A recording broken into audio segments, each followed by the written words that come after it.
উজ্জ্বল নক্ষত্র হিসেবে সে মরে গেছে, শাহাদাতের মর্যাদা পেয়েছে। কিন্তু যুগ যুগ যাবৎ আকাশের তারকার ন্যায় শাহাদাতের মর্যাদা নিয়ে বাংলাদেশ অভ্যুদয়ের জন্য, বাংলাদেশকে ফ্যাসিবাদ মুক্ত করবার জন্য এবং বাংলাদেশকে আধিপত্যবাদ মুক্ত করবার জন্য লক্ষ লক্ষ হাদি আকাশের তারকার ন্যায় চলে থাকবে ইনশাআল্লাহ। এবং এই বাংলাদেশ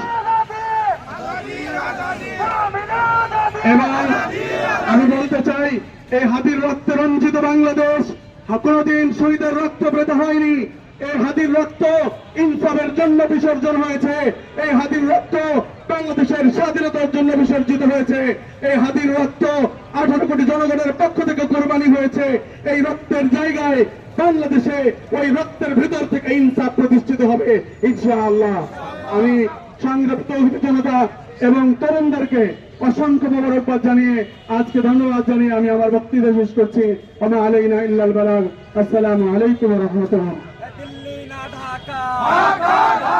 ধন্যবাদ জানাই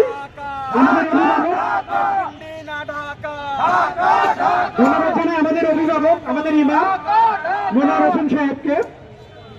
এ পর্যায়ে আমরা একদম অনুষ্ঠানের শেষ পর্যায়ে চলে এসেছি।